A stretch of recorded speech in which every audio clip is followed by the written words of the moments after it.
All right, cool. Let's do this.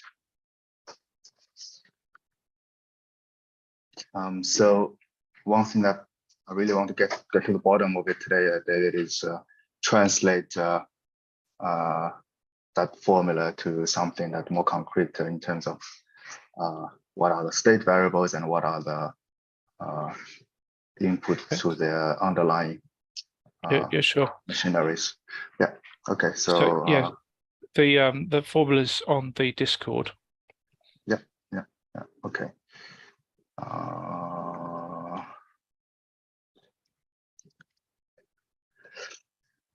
Okay. So Discord. That'll be our channel, right? Which channel? Discord? It's the Aqueduct channel inside Superfluid Discord. I'm afraid I don't see it.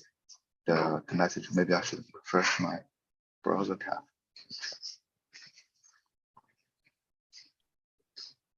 Okay, it was on the 4th of May, so 6 days ago.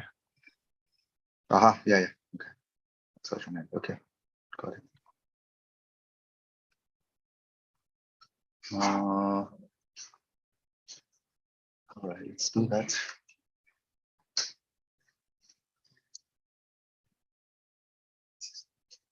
Appreciate your patience for.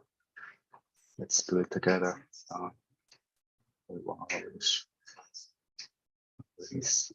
Share screen. Okay, cool. All right, so, and let me put also the formula on the screen.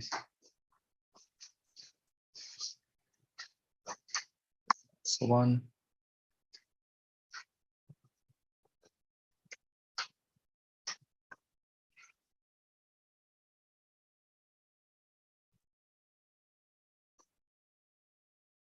X and Y, I guess, is for left or right side of the assets, right? Assets A or assets B. Yeah. So on the screen, I just explained the terminology. So we're considering tokens A and tokens B being streamed in and out of the pool. So small a is the amount the user streams in of token A, small b is the amount the user streams in of token B, and small c is the amount of liquidity streamed in. Liquidity is defined as square root of AB. Then X is the amount the user gets out of token A, and Y is the amount that user gets out of token B. The capital letters, so capital A, capital B, capital C, are sums over all incoming A over all users, all incoming B, all incoming C. So A, B, and C are incoming, X and Y are outgoing.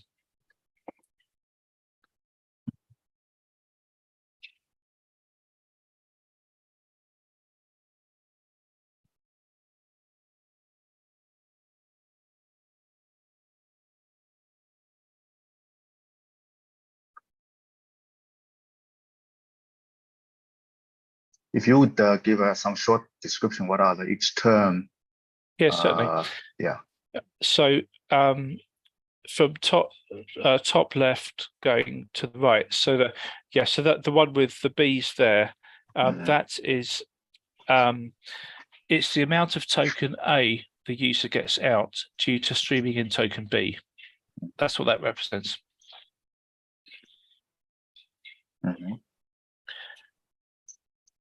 In fact, there's two components there. So that the first component is proportional to their trading volume, and the second component is a rewards component. So the protocol streams back rewards to both traders and liquidity providers. So this is a reward for trading. This one. Yeah. And B would be the remaining. So so total.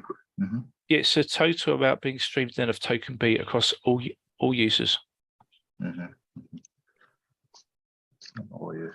And I'm trying to see that. Okay, this is more or less symmetric. Yes.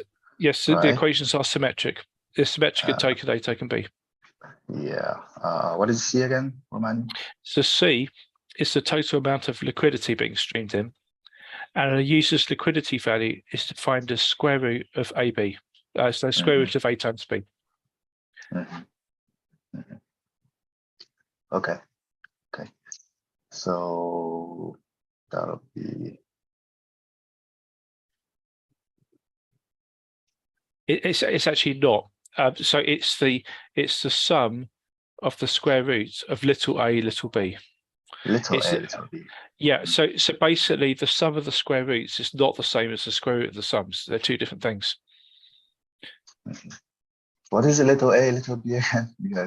Right, so every user streams at a certain flow rate of token A and a certain flow rate of token B. So little a is the amount the flow rate the user streams in of token A. Likewise, little b is the flow rate streamed in of token B. So this is per user perspective. Correct. So the small letters, so lowercase is per user and uppercase is summed over, or it's either a protocol constant or it's something summed over all users in the protocol. But you are telling me that C is rather of the small a, small b, or is it? Wait a sec. It is the sum of the square root of little a times little b. But all of this is in the PDF paper. Yeah. You could bring up the draft paper that I. Yeah, but I think this one wouldn't work for GDA because we don't have an underlying mechanics for you for each user. But it's not. So the equation's wrong. It's square root of a times b. It's not the square root of a squared. Square root of a times b. Correct. Right. Okay. Even that is let's think, right? So how do you do that? So per user, because in the end, you have to think that when we calculate real-time balance, unless you create a new agreement, which is probably you were alluding to, which we can't release like that, right? So the real-time balance of each user should be all composed of either constant flow agreements or GDA distribution flow you receive or you connect it to the pool, right? So yeah. Apart from these two formulas, you can't use anything. That's why I'm very, very keen on converting this to something that we actually can work on, because we're not going to be able to create a new agreement for you. So what we've got here is a sum. It's a sum of three different distributions. So what the user gets back of token A. So x, little x is the flow rate they get back of token A. Little x is the sum of three separate pools, basically. In the toy aqueduct, I changed each side to having three pools rather than one. Okay. And I'm working on how you calculate that. Yeah. Okay. So I'm just trying to make sure that we don't have anything missing for you here. So let me just try to summarize. So we need to convert, right? There are two steps I would need to do for this paper. Something we can probably work on together at some point also is, first of all, you have to convert a static, something describing the state statically like this one, but you have to use the, from the architect perspective, it is as a distributor, right? So you can use GDA or the pools distribution as part of this function here. But as for the users, you have to describe their balance as either a function of constant flow or function of the member of a distribution flow, right? So if we can convert that, then we have a statically, we can describe, okay, how the balance is moving. That's just one thing. But the second thing is probably also more, it's also important is how those are updated, right? So when users update the flow rate, what are the variables needs to be changed here, right? So that two things has to be described in order to actually create an implementation that by the spec, I guess. Yeah. That's part I try to understand more from you. Yeah, so I've actually done a mock implementation of this on Aqueduct's original repo. So I forked Aqueduct's repo, made a new branch called David Feed's model. The paper links to it, so you could just click through to if you got the PDF paper, just go to the end and click through to the repo, and you can see exactly how I calculated it. Right. How about let's reconstruct it here? I'm not so sure how we can do it live. That I just trying to understand all the equation live. Yeah. I mean, it's not going to be very effective use of time, I'm afraid. Yeah. But let me pull the paper nonetheless. I'm just trying to understand where do we go next, right? So yeah. Let me pull the paper. Maybe that'll be helpful anyway. So I have it.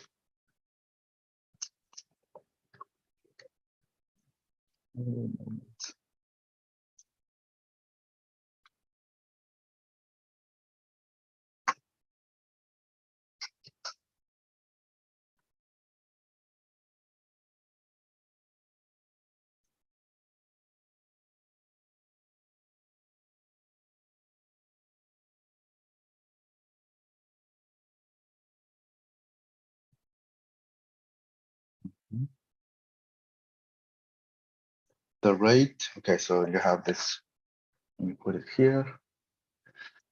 The That's rate the one. of, mm-hmm. Yeah, so if you scroll right to the end, there's author partial implementation. Keep going a bit further. There we go, that one. So this, sorry, I should have linked directly to the pool.sol. So it's inside contracts. Yeah, packages, contracts, probably another contracts. Yeah, another contracts on that, and then pool.sol. That's it.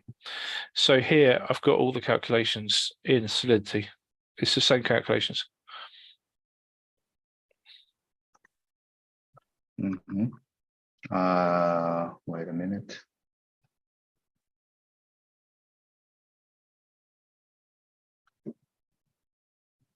And what about the?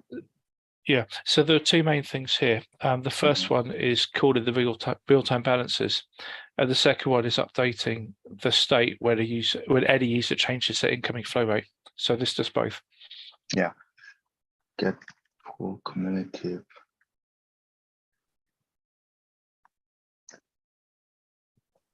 Flow coefficients. Where it's defined. Mm-hmm. Yeah, so flow coefficients here. So flow coefficients are basically the things in brackets. So in my equation, there's actually 5 different things in brackets. So those are the flow coefficients. Mm-hmm. And wait, let me just give me a moment.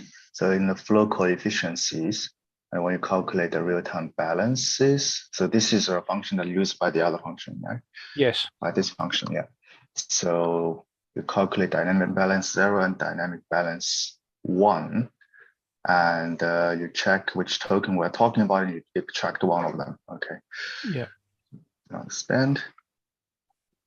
And in this case, you calculate the dynamic balances, and dynamic balances input is coefficients is updated, original. Okay, so you have updated and original. And yeah, so that so what you've got your cursor over there, or your mouse over, is each term is the difference between two cumulative sums. Mm-hmm. And there's 6 terms in total, so 3 for XS, 3 for YS. Mm-hmm. So this is just the Solidity implementation of the equations, which we were on a bit ago. Yeah.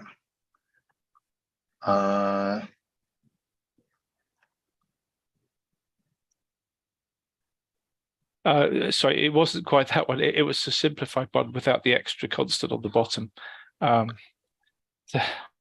The version from draft 1, not draft 2. Yeah, I mean, there's still a long way from here to actually mapping to the GDA we have, right? So I'm just trying to think like, what are the steps to?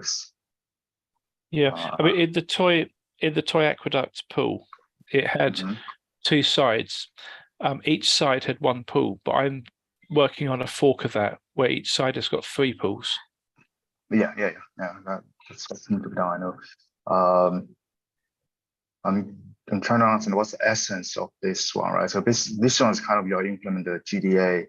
I think something's missing here, but probably for the use case was all right. I don't know how you update, right? So the update of the units will make a difference how you implement there. So Yeah, so it's a handle callback. I think the handle callback does all the updates.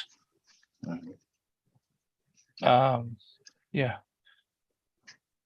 So that this is what happens when any user changes their constant flow agreement in of token A or token B. This will run. Set of balance. Token set of balance. What is token dot set of balance does? What is a token again? Aqueduct token. Okay. What does set of balance do? That's a method on the token. This might be an older Superfluid interface, so You mean you use a Superfluid one? yeah, it's calling that on the super token. So that's more like settle the static number. Okay. Okay. So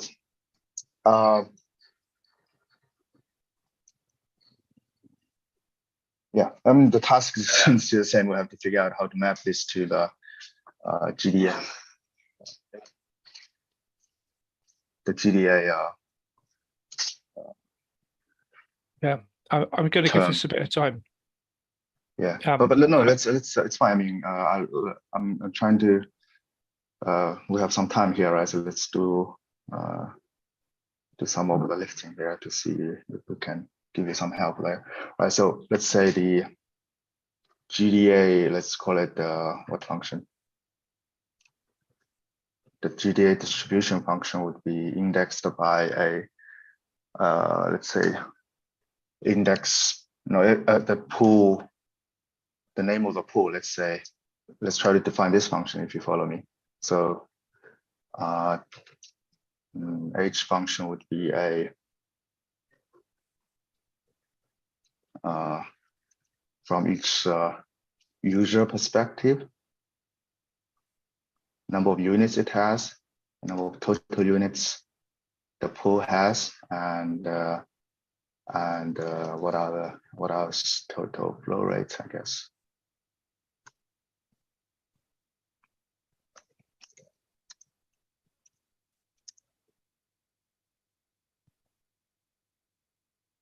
Without specifying how it's actually calculated, or even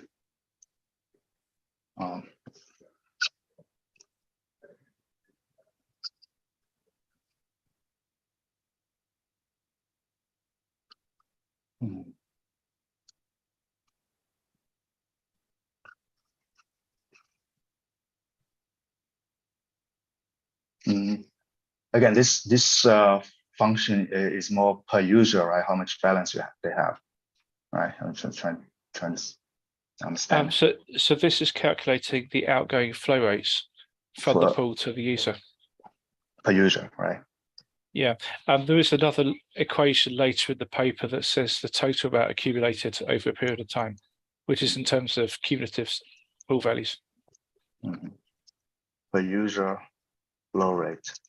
That's called the H function indexed by P. P is the pools where you can get the specific data, and you index by number of units that user has, right? So so this will be the flow rate the user would be dealing with, and per aqueduct perspective, right?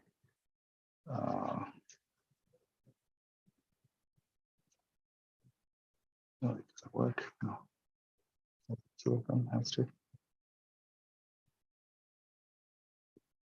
So I'm trying to simplify. I hope you're following me. I'm trying to simplify this equation to this simple function, because in the end, the real-time balance is calculated through this simple function per user, right? So if you think about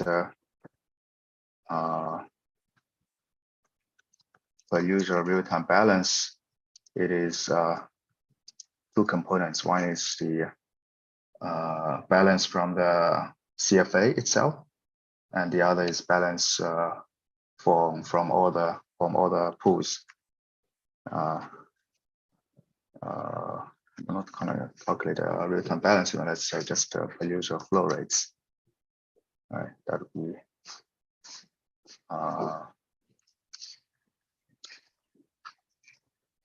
net flow rate R plus the sum of flow rate H.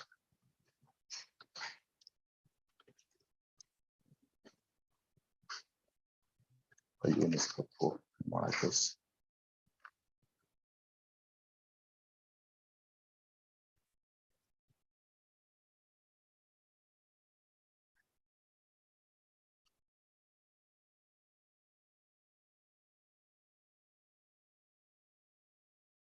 Right, so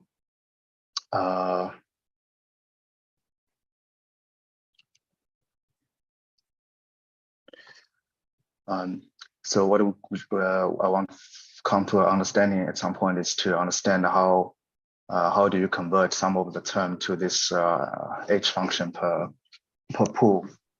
Actually, no, actually it's convert one of them, convert to one of the H, let's say P1, right? So that's the pool that the user is connected to. And then we can actually have the understanding of what are the yeah, flow rate the user. So in my understanding, the aqueduct contract ought to be working out these expressions like capital A, capital B, capital D, capital A squared, capital B. That the aqueduct contract ought to be calculating all of these things, and it ought to arrive at the numerator inside that square bracket. Yeah. So yeah. So the aqueduct contract needs to keep track of all the numerators, and then it needs to make cumulative values. Yeah. So those are those terms actually ABC is actually you can define in more clear term, because those you can already get from the pool, right? So the A in your case would be so GDA will give you the calculation of get the distribution pool distribution rate or something, and check the interface. Yeah, go ahead. No, that's good. It is good. So it's like trying to translate it between two different languages. Keep going. Yeah, I'm trying to map to exactly what you would be using, right? So because there's some mismatch there. GDA one.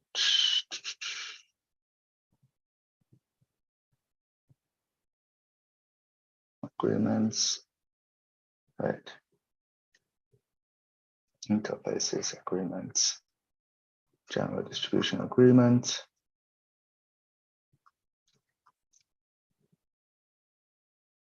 Oh, there's no, there's actual flow rate, huh? Get flow distribution actual flow rate.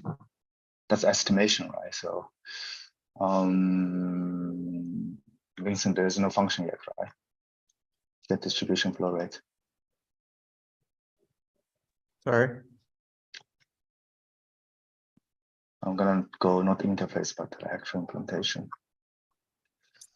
Distribution flow rate. So trying to find the function that exposes the distribution flow rate of the current pool. So if we tried to work out the amount of token A being streamed in, that's just a normal CFA. It's not a GDA.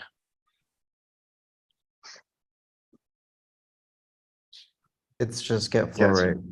Yeah, you're right. It's part of the CFA total inflow rate, right? From all the users, you're right. So yeah, Aqueduct will only be using incoming CFAs, and if somebody tries to do a GDA in, it probably ought to throw an error and stop it. So it's only CFAs coming in. And that'll be not get net flow rate, but get no. You can only do net flow rate actually. Yeah, because we don't do accounting for only for inflow rates, right? So unless you do it separately, but I don't think it's necessary. And so long as GDA doesn't, the Aqueduct doesn't send any CFA out, then net flow rate is basically your net input flow rate. Is that correct? Let's say token 0 dot get net flow rate. That's your A. And conversely, your B would be token 1 dot get net flow rate. Is that correct? Because assuming that Yes. Aqueduct doesn't send out any flow, right? So your net flow rate is basically your net inflow rate. Yeah, so that looks correct, and I'm pretty sure it agrees with what I've got in the solidity. I'm just checking now. Oh.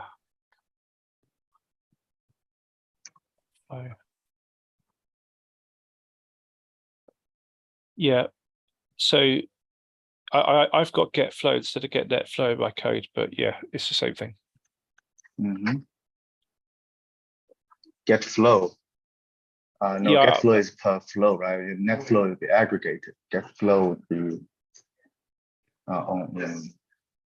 let's say flow from Bob to Aqueduct. Like individual flows.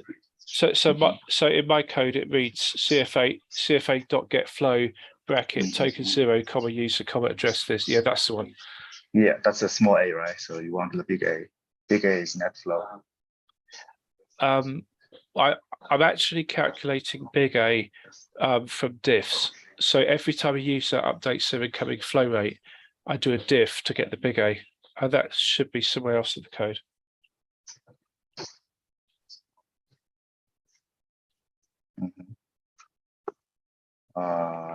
Okay, and well, I think that shouldn't.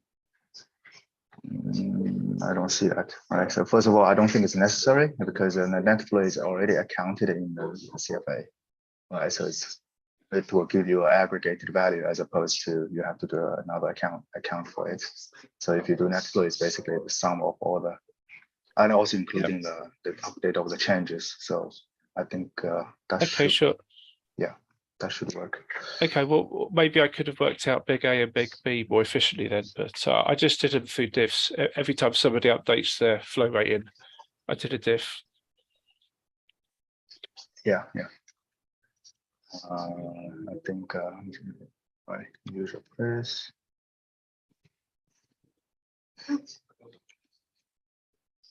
You are saying that this one they're doing some diffs, maybe in the pool sums, maybe more likely. Yes, I think it's update pool sums. There we go. Yeah. This I'm is just saying that I'm not just saying that those already. If you want to avoid storing extra information, which is somewhere already stored, you can use a net flow, right? So. So yeah, this code could definitely be optimized for sure. Okay, then that's one thing. And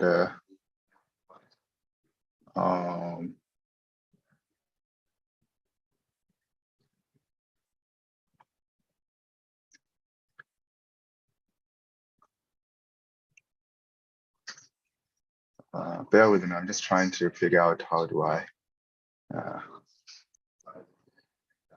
describe that gradually towards what we can work on using GDA, right? So what we want is calculate user.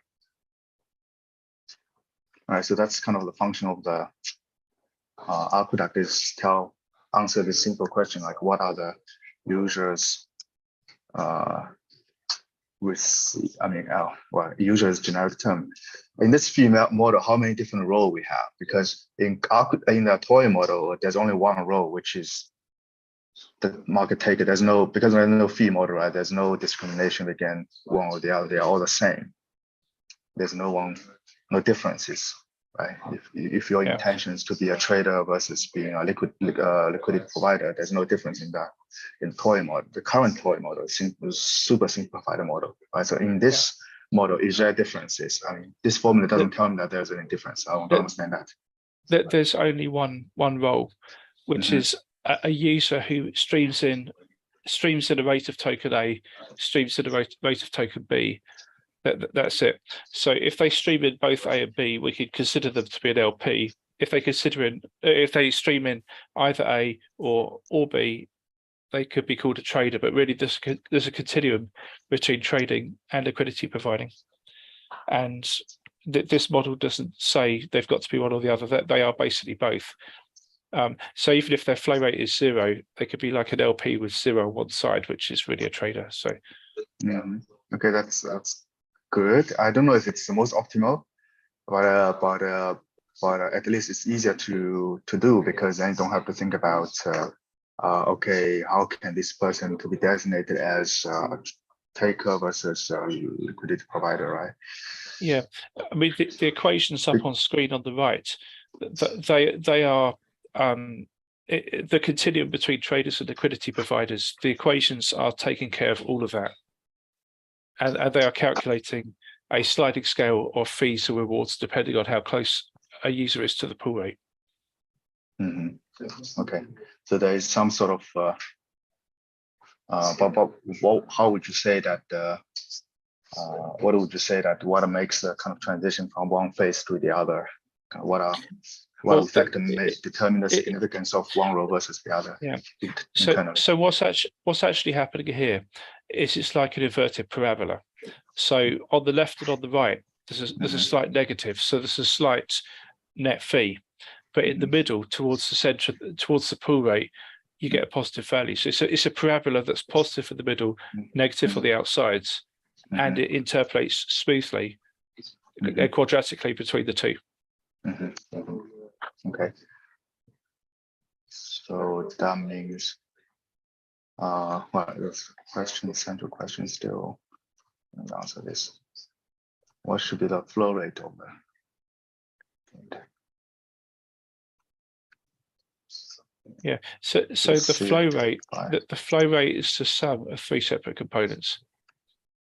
Yeah. So there's not one flow rate. There's 3 flow rates. All of them go back to the user. Yeah, exactly. So we have. Can we name those pool? I mean, instead of calling it P1, P2, P3, right? Is it possible to call it? I mean, I just call them AX, BX, CX, AY, BY, CY, because that's how they appear in the equations.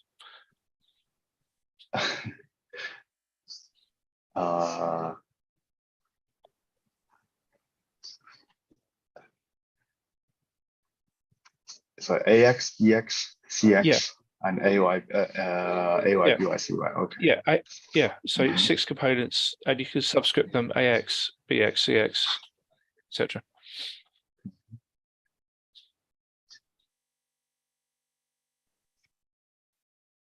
So, and yeah, so what I think would be good for our progress would be to understand what are the different terms.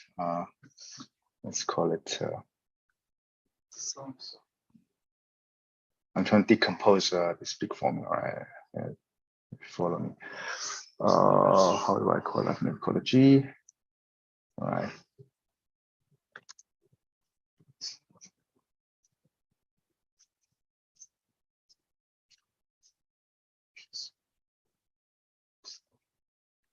Let's call it A instead.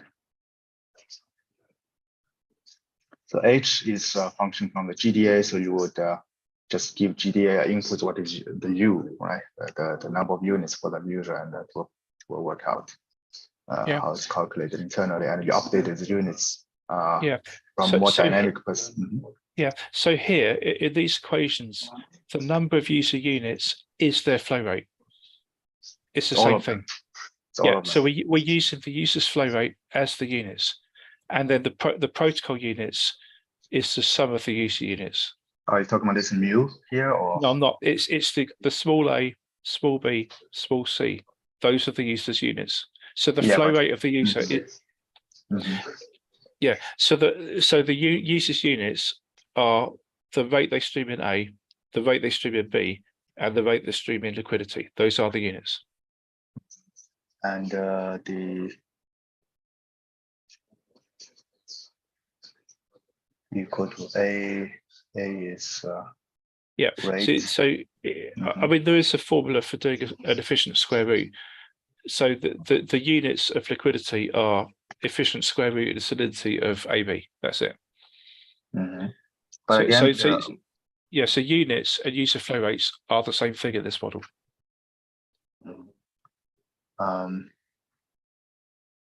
So only C is different. A is the flow rate on the, from the other asset. Let's say the left assets is left side of the flow rate determines the right side of the units, right? So Yeah, that's the first term in the equation.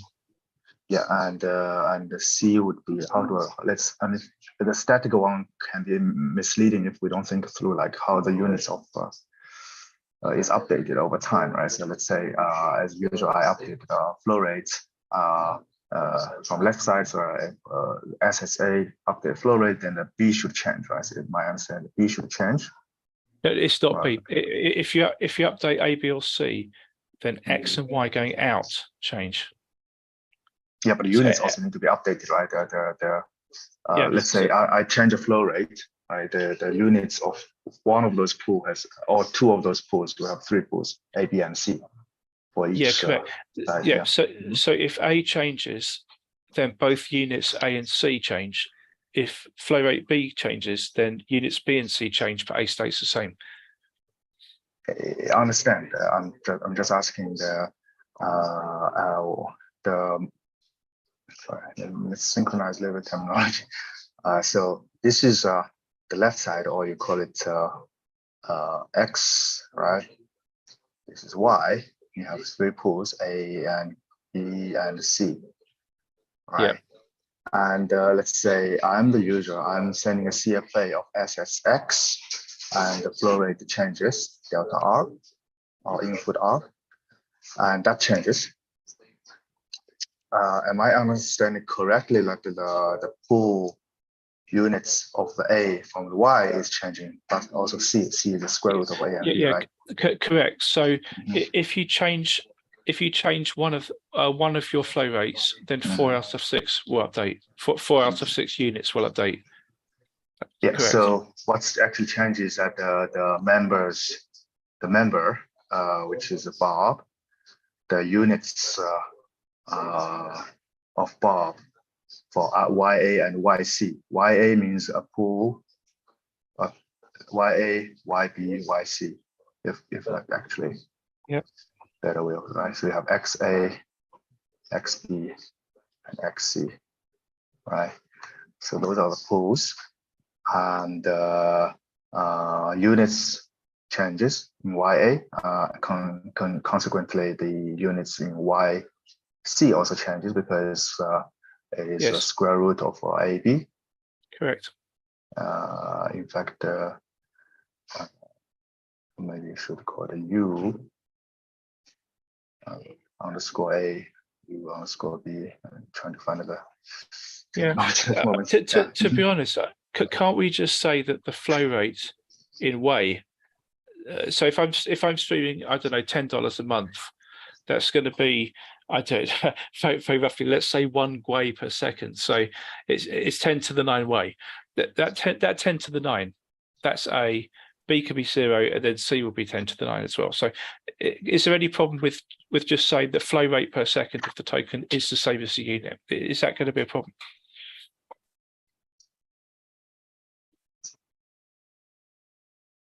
So in the toy model, you saw that there's a scaling, right? So there's a reason. Yeah.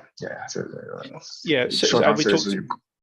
we talked about Bitcoin last week. So if if you're streaming in the minimum amount of Bitcoin, it could be $2. Yeah, what's it now? Yeah, so $2. Yeah. So the thing is that minimum flow rate you can distribute is determined by total units in the system currently, because we don't use any fixed point math. There's a reason for it, actually. If we do use fixed point math, then we can't have accurate accounting, because fixed point math has one drawback, is that there's no distributive law, right? So A multiplied by P plus C wouldn't be equal to A plus multiplied by B plus A multiplied by C. And because this is essentially how GDA distributes stuff, right? So you distribute A multiplied by total units versus A multiplied by individual number of units, and they should equal forever, right? In a correct mathematical calculation. When you use fixed point math, then that property is gone, and then we'll be leaving some inaccuracy in during the usage of the pool. Then it's not ideal, but the left a little bit fix you need to do is that the units shouldn't be too big, because otherwise you can't express the distribution in a smaller quantity. That's one of the hopefully that was clear. Okay. We can go to detail again, but yeah. Really quick, didn't we say that Superfluid already loses very small, like, dust amounts to these? Really? I thought even CFA. No, that wouldn't make sense. No, CFA doesn't lose any. IDA doesn't lose any, and we don't have a GDA yet. So, but the GDA we're releasing doesn't lose any, and that's one of the things that we'll keep very accurately. So anything that needs to be adjusted will be just go to the adjustment flow. That does mean that you have to do the units. So units will be 0 decimals. Right, so that's a thing you have to deal with as aqueduct. So this one has 0 decimals, you have to deal with it, as opposed to having, let's say, 18 decimals, and then you have to use fixed point math, which, as I said, will introduce errors, which okay, so the flow rate, the flow rate per second for CFA is in Wei. It's Wei per second, right? Mm-hmm. So in this model, we're then looking at Gray per second. So the units are going to be Gray per second because you've got the factor 10 to the 9. Could be, but maybe configurable so that if it's Bitcoin flows, you might choose a different decimals, a different scaling factor. Yeah, maybe for the toy model, we'll stick with 10 to the 9, and then small a, small b, small c here are basically units of Gray per second. So it's the flow rate in Gray per second for the user. Yeah, sounds good to start. Okay, so let me do a little bit cleanup here. So we want to understand H function is one that calculate the flow rate for the user of a pool, and there are 3 pools: PA, PB, and PC. Right? PA, PB, PC, and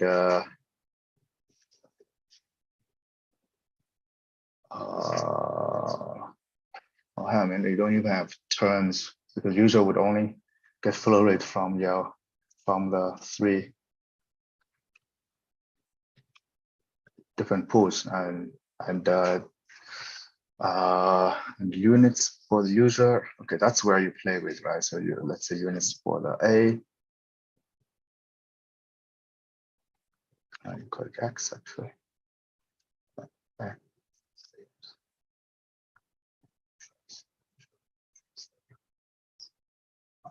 Let's call it big X, big C. That's different pools. And, so in my nomenclature, X is the amount, the rate of token A the user gets back, and then big X is the sum over X. So big X is the total amount the pool is sending out of token A. Yeah, here I'm trying to use as least. I'm using H and U for indexing the values, right? So H is just the GDA's flow rate, and U is the number of units for that for the user for that pool. And for the user, I have to also index it.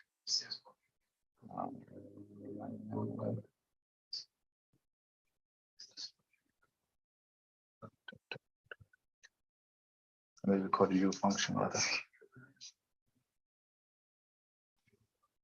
Number of units. This is probably fine.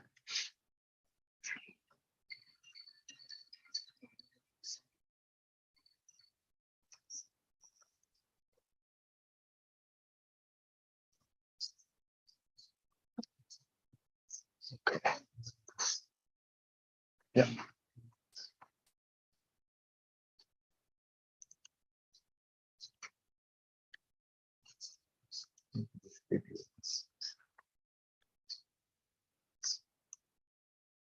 Yeah, because the point is that the aqueduct can't really give a real-time balance, right? So aqueduct can only give a real-time balance and flow rate through the GDA, right? And you don't use CFA, so that's all the three terms you can manipulate, right? So in the end, it's about convert this formula to three different units calculation. I think that would be quite more instrumental to the implementation. Then you can know like what are the units you give to the user. And for A and B, actually, I understand easier, right?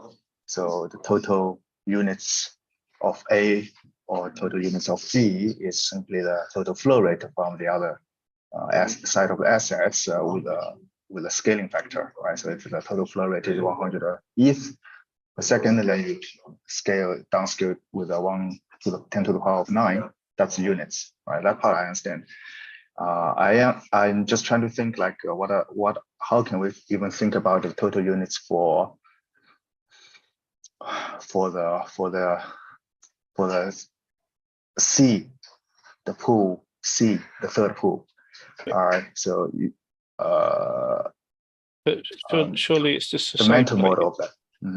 Each user receives square root of AB units. That's their C, and then the capital C is the sum of small c, sum of user liquidity values.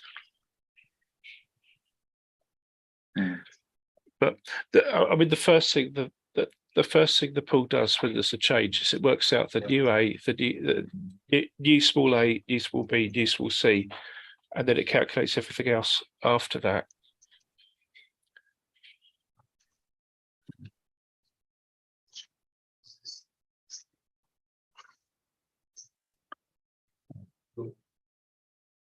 So basically, you're treating C like an independent flow rate. C is fully dependent on A and B, but you're treating it in the calculation like it's an independent thing.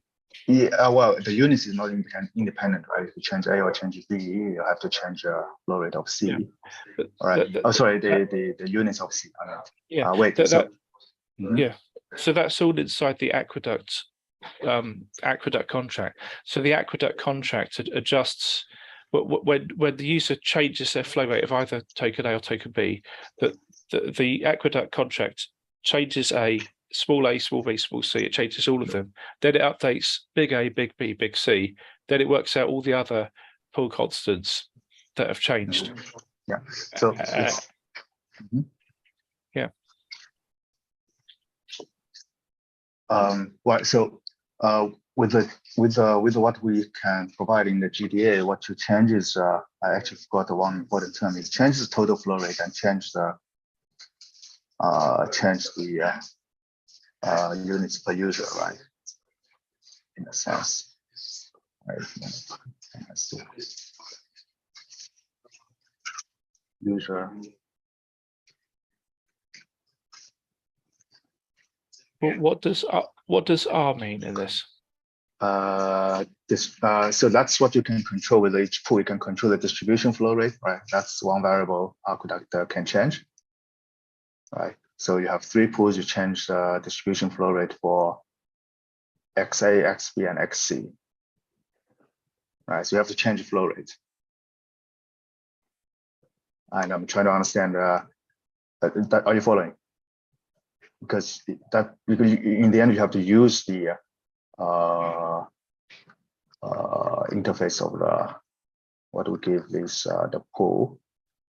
Where's the pool now?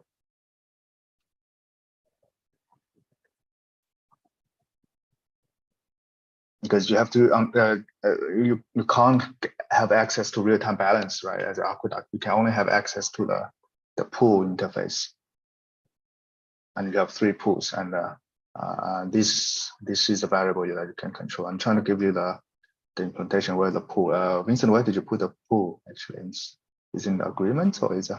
It's in Superfluid. Yeah. Okay, so that's the object you can manipulate with. You have 3 of them, right? You can change the distribute. How do you call it? Oh, wait a second. I think you're calling through the GDA instead. Pardon me. Yeah, distribute flow and distribute GDA. Yeah. So agreements, general distribution flow V1, and function is called distribute flow. Right. So this is a function to deal with by calling this function. You change the 3 different R's for different pools. Right. That's 3 levers you have. The other lever is a U, which is the update member units or update units. Wait a minute. Where's the function? Update member.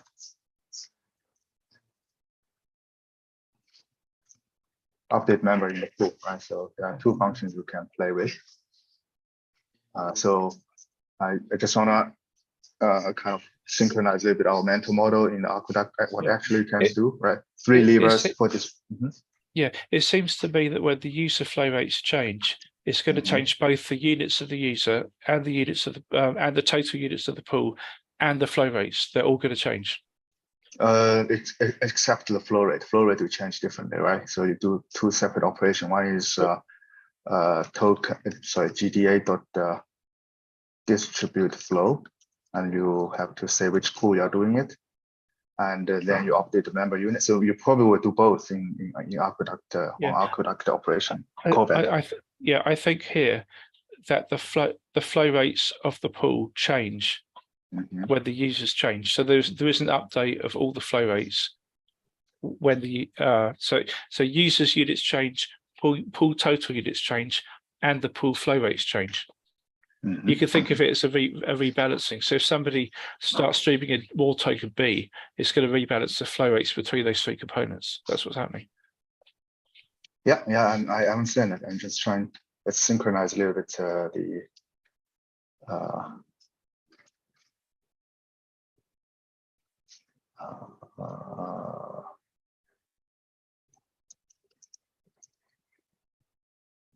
mechanism here so that we're on the same page. Let me update this one a little bit so that it makes more sense. What is a bracket for? Not a bracket. U.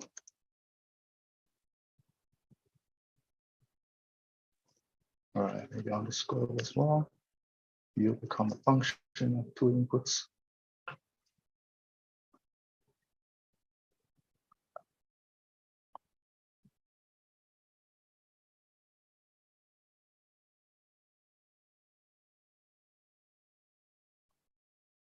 All right, now we are getting somewhere, at least my understanding. So what Aqueduct do is each time the CFA give you a callback, say something changed, you are changing one of these variables. Let's understand what are the variable change, right? So you change one of the R, you change one of the this, right? So to change R, you call this a GDA distribute flow, and to change U for that particular user, you use the pool update member, and A function is for aqueduct for user U, one of the user. The underscore is like, wait a minute.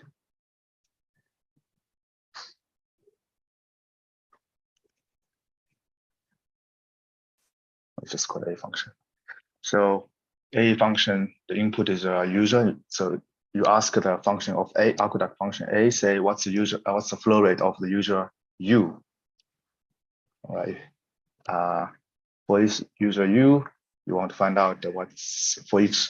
You use the GDA H function 3 times because you have 3 pools. You say, okay, the H function need to know what are the distribution flow rate for each pool, which is stored internally in GDA, and also what are the units for that member, which can be updated by update member, and the distribution flow rate can be updated by GDA distribute flow. And in my understanding, you have to update 2 terms, one is this, because C is the square root of A and B, and if A changes, B also C also needs to change, and that means you have to also call twice this one and this one. Sorry, does it make sense? Am I getting somewhere? The understanding?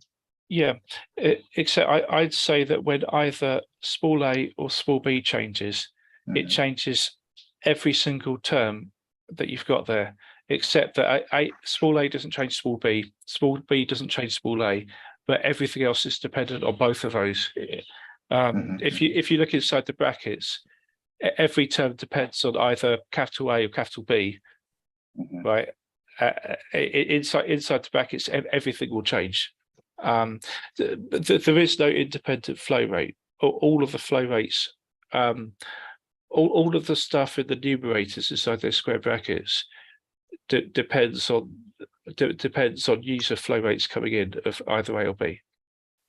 So it's not the case of some independent flow rate that's going to be changed. It's all depending on token A and token B coming in. Okay, let me ask differently then. So if the assets X CFA flow from Bob changes, right? So Bob either send a new flow of X or update the flow rate. So which of the we have 6 of them here. Which one of the changes? Let me use the other one. X and Y are outgoing. Their results. The user changes flow rate of A or flow rate of B, and all of the other variables will update. Right, so all 6 components completely change anytime. You're changing all 6 pools. So all 6 pools. Okay, so it's all 6 numerators will change. I don't wait. Can we not look at this one, because this is not workable? We have to map to the function of the GDAs, right? So which GDA, because you only have 2 functions you can work with. So I'm trying to work out like what are the updates you need to do, right? So give me some, sorry, just bear with me, I didn't understand this clearly. So what are the operations you need to do? We have 6 of them you can operate on, right? So 6 pools, XA, XB, XC, XA, YA, YB, YC. And you have 2 operations, distribute flow or update member. So which are the ones you are gonna change and how? That would be my question. I'm still not sure what that distribute flow is doing. I need to read through the contracts a bit more. Distribute flow rate. Okay, we can go there. I mean, so like last time, right? So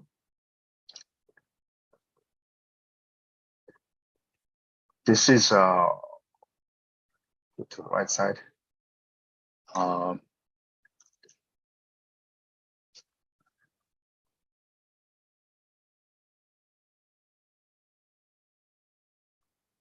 Right. So distribute. So you have along left side is total distribution flow. That's what you change, distribute flow. On the right side is members, right? And that's a GDA, and that's the only thing you can work with to make aqueduct. I really want us to get there, that part, because I know that that formula is convertible to that, but I can't work with this formula because this one doesn't. It seems to me that the distribute flow in your terminology is the numerators between my square brackets and my formula. It's the same thing. The numerator is the distribute flow. Right, but no, we have 6 engine, right? A, B, and C. A, B, and C. Yeah. They all have the same mechanism. You can change all of the distribution flow individually, and the enumerator you have is like A, B, and C here, right? So that's exactly the one. Yes. Yeah. So the total distribution flow rate A is the distribution flow rate of X. In this case, is XA. Oh, no, wait. No, that's not. I mean, I've got the bit above the square brackets talks about pool flow rate, user units, and total units. Mm. Right. So pool flow rate, where I've written pool flow rate, that's your distribute flow, isn't it? Mm. All right. Let me use the orange pen. Hopefully we can synchronize in a different way. So you have input flow. Let's use this terminology from different users, right? So the takers of the aqueduct. So that's your inflow. All right. Let's say this SSX. And you also have 3 GDA engines for the assets X, right? A, B, and C. Yeah, so the assets are token A and token B. X is only a result. X is not an input, it's an output. X is representing a flow rate out. All right, it's not a flow rate. It's fine. Yeah. So assets A and assets B. Okay, sorry. Let me just adjust it on the fly. All right, so you have the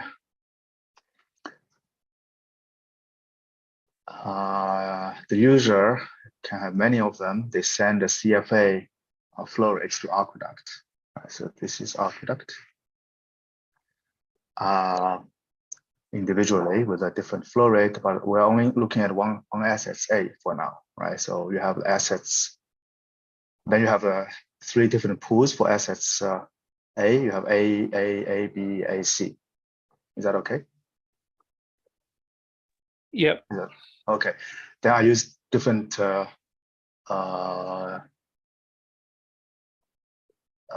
diagrammatically. If I put 3 arrows, it means a distribution flow rate out, right? So that means you have 3 distribution flow rates. Let's give some name. Let's call it XA, XB, XC is what's coming out. Okay, yeah, that's what's coming out, not what's going in. Okay, and here you have a sum of all the input flow rates, and you call it I don't know which one. This one. So capital A, capital B, capital C are the sums of the incoming flow rates. How there can be 3 of them? Incoming flow rate is from. So you've got a flow rate of token A, a flow rate of token B, and a flow rate of liquidity. So you treat liquidity as a separate flow coming in. That's what's happening here. And that's calculated within the aqueduct contract. Mm-hmm. Okay. Yeah, but in this diagram, I don't have, right? So in this diagram, I can only give 1, which is the sum of all the actual user CFA inputs. There's no virtual flow rate or anything you're talking about there, right? So I'm just talking about all the CFA, sum of CFA flow rate of assets A from all user, and let's call it capital A. Capital A. All right, good. Capital A. Yeah. Yeah. So what we want, probably aqueduct wants. I hope is that A equal to XA, XB, XC, so that they all cancel it out, either other out, right? So the XA can be controlled by distribute flow rate, distribute flow function, same as XB because it's different pool, same as XC. And on the left side, you can't control, but you can react to it, right? So the A will change when user change flow rate. And then what you need to do is play one of the pool or all of them to change their distribution flow rate. That's what I would do in the implementation. All right, so call the distribute flow function. And most likely you also want to change the membership units because it should reflect to the one that triggered a callback, right? And most likely the units should change according to. Yeah. I wish I'd had a chance to go through and fit my equations there into your structure. I haven't had a chance to do it. I'm hoping in a week's time I will have had that chance. I honestly think this fits like quite simply. I mean, we have literally got user units, total units, pool flow rate, and I think they map precisely onto your distribute flow update member. I'm pretty sure these concepts map directly. I just need a bit more time to work on it. Yeah, no pressure. I'm just trying to synchronize so that we can be in sync, right? So yeah, I'm not saying that you have to have now, I guess, so that because otherwise, I mean, this is what we can give to you to work on, right? You have 6 pools, we have 2 functions, and each pool will give you some flow rate and calculation of the real-time balance, which you don't need to worry about anymore because that's how the GDA underlying works. You just need to play with those machines. And I'm trying to give this kind of mental model. Hopefully helps. Okay. Yeah. For the details, I'm a bit worried about how do you play with C, but it's really okay. Like C is something calculated entirely within the Aqueduct contract. It only exists within Aqueduct. So the first thing that happens when a user changes their flow rates is it calculates source C. That's it. So my contract calculates it, and then calculates the sums, big A, big B, big C, then calculates the numerators, which are the distribute flows. Yeah. So what we could do is trying to make sure that this property should hold. I hope this property is something you want to hold, right? So the total input flow is all distributed out, no matter how you play with it. So yeah, I mean, it should be exact. It's not obvious to me, of course, looking at this function, right? So, but in the end, it's really about 3 terms. You have 3 distribution functions, and you play with it, and maybe it's convertible to this one directly. Not very obvious to me, to my eyes yet, but I think it's possible. Yeah. So I was speaking to Josh earlier in the week, and although I mean this fee model is good, and for a stream in, stream out decks, we'd hope to be able to get this working with GDA. Josh was actually speaking to me about a different model, which we might go live with first, which was basically stream in, calculate streaming swaps, but then batch out. Josh, did you want to say anything about the model we spoke about earlier in the week? Yeah, definitely. So the problem we realized, so we have people that want a way to do kind of large amount short-term TWAP trades, so this traditional aqueduct model has 2 problems. One is that outgoing liquidity is restricted by the buffer. So if we have like $1,000, then the maximum amount we can stream is 1,000 divided by 3,600 times 4, right, per second. What that means is we can never give them more than that, even initially. The second problem is that arbitrage is very difficult. So we'd expect that the market during short periods would be not perfectly matching market rates. So we realized that streams actually have a unique effect on the traditional TWM model.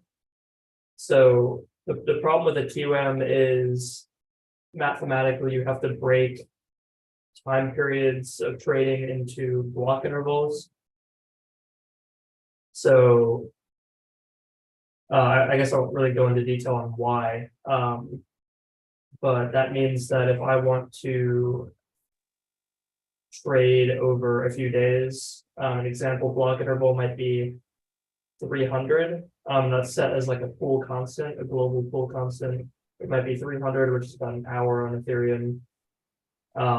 And in order to trade over a day, I would have to basically make 24 trades there, which would cost a large amount of gas. That'd be like a quarter of an entire Ethereum block.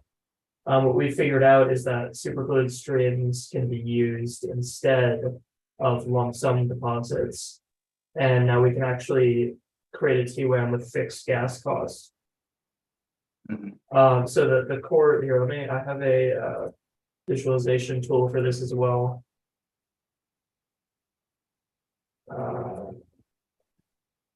You want to share something or what? Yeah, I'm trying to. Yeah, no.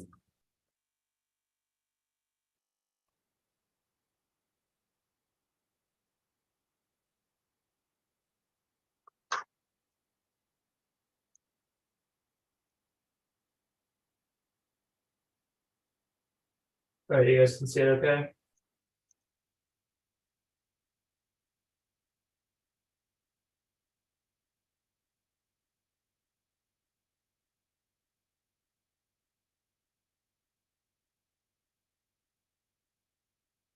You guys can see it. Yeah. Oh, sorry, okay. Yeah. So I mean, this model is pretty simple right now. It's like no fee. And I just have like manually put in, let's say we have 1,000 of each token. So we would say that these are priced 1-to-1. The core difference here is that if a trader sends in like 10 per second, their initial outgoing flow rate has 0 price impact, but it changes with time. So Yeah. it will follow the price curve perfectly. The property here is that an arbitrager can balance the price back and then their flow rate goes back. So the outcome here is that with this model, what was the example I used? You could have $100 million trade, USDC to ETH. If I try to do that in Uniswap right now, I'll get about 13% price impact. Mhm. Whereas Aqueduct, assuming the external market doesn't move, so we can do unlimited arbitrage. Aqueduct could match that price impact in about 2 hours. And then if you trade over a week, you would get like 0.1% price impact. So this is very close to the flow swap I told you. However, flow swap distribution out is not a constant flow, right? So it's I had to use IDA to mimic the distribution Okay. over time, right? So unless create a new ad hoc agreement just for that formula, it sounds like to me because you want to walk through the curve, presume that the curve, the liquidity product curve doesn't change over time. But it will change, of course, but presume doesn't change. You basically smoothly trying to walk through along the curve. Yeah. That's a flow swap. I have actually worked out that formula also. It's just that distribution and it's not smooth. So it's a formula. right now, our plan would be to release this with no instant distribution. Users would just have to manually retrieve their funds. We think this is still, I mean, it fits for most of the use cases we found related to just making trades for the sake of trading rather than for things that are necessary for Superfluid that might be ecosystem projects that need real-time swaps. But I do recommend you. Sorry, yeah. Yeah, go ahead. I do recommend you to actually have the IDA distribution built in, and nonetheless, because it's the kind of smallest step you need to do to make it a real-time balance available, right? So because IDA is kind of a guerrilla glue for this kind of thing. It doesn't care about your distribution formula. It's simply a mechanism for you to periodically trigger the distribution. Of course, it's proportional to the membership size, which something that you do. Once you do that, you have the distribution kind of come for free. Okay. Yeah. So instead of asking people to do a manual withdrawal, but give them an option that they can connect to the pool, which can be used in GDA also, or even IDA. But we would recommend to move to GDA when it's possible. Because GDA supersedes IDA instant distribution feature, right? So in this case, user could choose to claim from IDA, from GDA pool, versus connect to it so that it's distributed constantly, very frequently. And the distribution can be triggered by a side effects of when people interact with the pool, right? So it triggers it as a side effect, and you don't need to pay for it either, or you trigger it every day, right? Those are the same. right? So anyone can trigger the distribution. Yeah. I think I'm trying to think if this would work with IDA. What formula am I using? So the complex part, we should check if this is in fact similar to, or the same execution as your flow salt model. I think it's basically we're plugging into this formula here.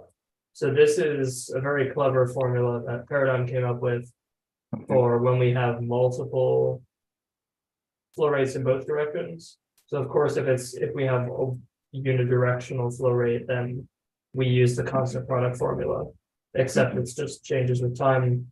In this case, though, what happens is when we have two streams, it'll converge on the price of those over some period of time.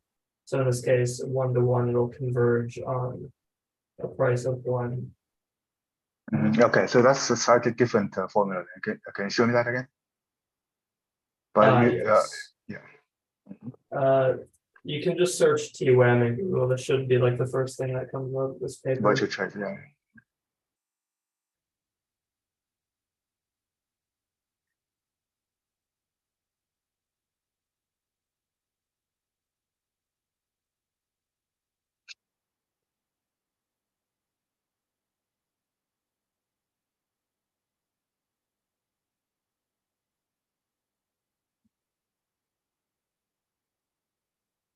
Unfortunately, they don't include a derivation. So, plus most TWM implementations I've seen actually use an approximation of this rather than this actual formula because it is quite gaps. Yeah, it would be good to look into a bit more. I mean, the flow salt model doesn't require square root, for example. There's no involvement of the natural number here either. You need to do logarithmic stuff here, is it? Power to that. Yeah, it's e to the power of 2 square root k of liquidity over k fixed.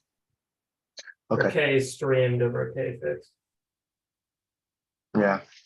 So because the curve you showed, I had the impression that simply you put the time components into the existing constant product, constant liquidity product. I call it the curve, right? So instead of doing a quick shift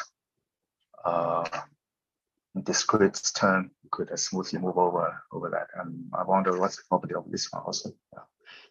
So you're thinking on doing that instead. Okay. Yeah, I don't know about the using IDA. Using IDA requires that you have you can use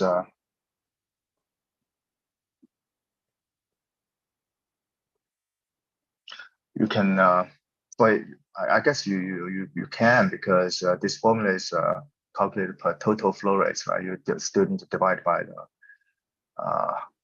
the share of the flow rate, right? Let's say your total input flow rate from all the users is one number, and when the flow rate changes from one of the user and they get a different share from the outputs. That'll be my mental model for the flow swap. I'm just wondering if here it's similar. Yeah, actually, it would work with IDA. Yeah. It's just the total amount out that wouldn't work with like FDA or that part of like a flow on GDA because it is non-constant. Yeah, but yeah, I guess you also, so you're thinking on the deposit to the flow, sorry, deposit assets directly, and without using constant flow or anything.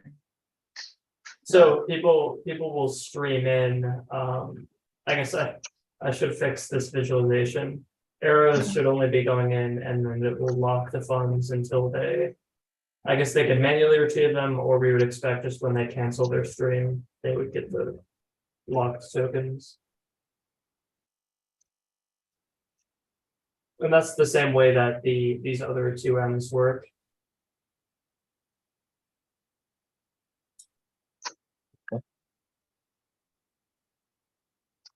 But I think what is really cool is, of course, we do not need to worry about a buffer on the outgoing flow, because of course, if I stream in a large amount, we can guarantee that the pool never runs out of money. Right, because they get less and less out. And this means that now it can be more efficient through constant discrete arbitrages. Yeah. That's right. Actually, if I think about it, like even the flow rate, flow swap doesn't require a buffer, right? Because you're not trying to distribute. But is it zero intermediate liquidity in this case? Is it? Kind of. I mean, so what I think is so cool about that formula here is, like, if of course if two traders are streaming in the same amount, then it will converge on some price. What did I do? Wrong direction. It'll converge on some price. Yeah. And I think technically we need the liquidity there. But it could, I guess the liquidity could be some infinitesimally small number. We just wouldn't want it to be zero, at least that breaks the formulas. Yeah. Oh, okay, that's interesting. I'm just trying to understand the difference between this and flow swap, because flow swap doesn't have more complicated formula than this one. I don't know if you. Yeah, I wonder what's the difference in terms of property.